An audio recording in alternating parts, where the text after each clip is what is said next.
Bienvenidos a todos a nuestros suscriptores. El día de hoy en nuestro canal se les informará sobre un evento de México después de la Revolución. Durante los años de 1926 a 1929 fue uno de los conflictos más sangrientos y bélicos en la historia de México durante la posrevolución. La Guerra Cristera, donde la lucha entre el Estado anticlerical, que se opone al poder exagerado del pueblo, y a los católicos rebeldes. Pero, ¿a qué ocasionó o inició este conflicto? ¿Cuáles fueron sus consecuencias? ¿Cuáles fueron los personajes principales de este acontecimiento? En este video explicaremos y profundizaremos sobre estas preguntas sobre la Guerra Cristera. Todo empezó tras la Revolución Mexicana con la Constitución de 1917, que estableció un Estado laical con medidas radicales, por lo que el gobierno limitó el poder de la Iglesia. Prohibió su participación en la educación y la política, llegando incluso a expulsar sacerdotes extranjeros. Fue el presidente Plutarco Elías Calles quien en 1926 aplicó estas leyes con autoridad y rigor, lo que desató la ira de millones de católicos. Muchos se teorizan que este odio hacia la Iglesia nació de un conflicto personal con un sacerdote en Sonora. Consecuencias económicas durante el gobierno de Elías Calles. Casi el 40% del presupuesto nacional se destinó a la guerra, dejando sin financiamiento proyectos graves como escuelas y hospitales. Esto generó una deuda pública creciente y devaluación de la moneda frente al dólar. La inestabilidad ahuyendo a inversionistas extranjeros, especialmente en sectores como la minería y el petróleo, lo que retrasó la modernización industrial de México. Muchas empresas de Estados Unidos y Gran Bretaña retiraron o congelaron sus proyectos por temor a que el conflicto se extendiera. A largo plazo, la economía mexicana tardó más de una década en recuperarse. La desconfianza entre el gobierno y la población rural aumentó, frenando programas agrícolas y reparto de tierras. Las leyes de 1929 no lograron disipar el temor de la guerra, afectando decisiones económicas por décadas y perpetuando desigualdades en regiones afectadas por el conflicto.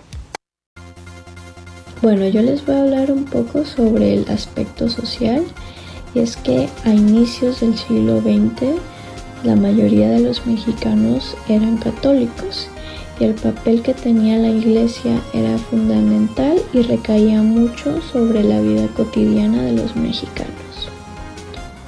Los cristeros eran víctimas y victimarios que constantemente se enfrentaban con los militares sin piedad alguna. Y bueno, ¿quiénes eran los cristeros?, se preguntarán.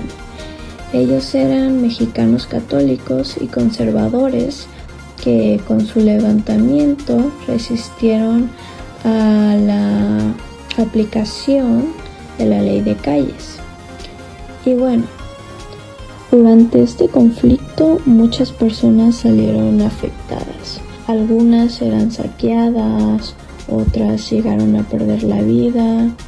Esto pasaba con los cristeros, con los que participaban en este movimiento, con niños, adolescentes, sacerdotes, y los colgaban en plazas, árboles grandes, iglesias, casas religiosas, postes, puentes y básicamente en cualquier lugar visible para que todos fueran testigos de estos crueles hechos y lo tomaran como una advertencia.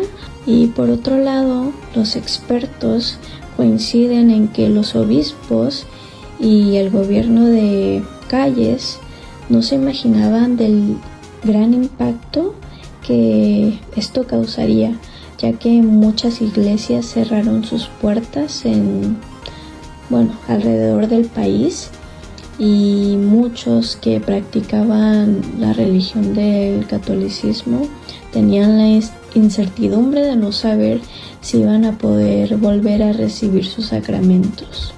En el aspecto político, fue el que pudo establecer la Constitución de 1917, que acordaba un Estado laico, limitando así el poder que tenía la Iglesia. No obstante, en 1926 el presidente Plutarco Elías Calles radicalizó estas medidas con la Ley Calles: cierre de escuelas religiosas, prohibición de culto público, expulsión de sacerdotes extranjeros.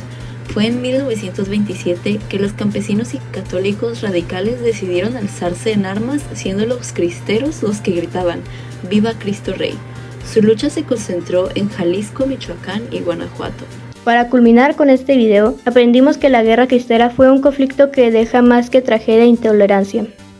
De un lado tuvimos un gobierno que no supo cómo medir el alcance de su propia autoridad, y de otro lado tenemos una iglesia que alentó a la resistencia de alguna manera, pero esta resistencia afectó más a campesinos, mujeres y niños, pagando las consecuencias de su conflicto.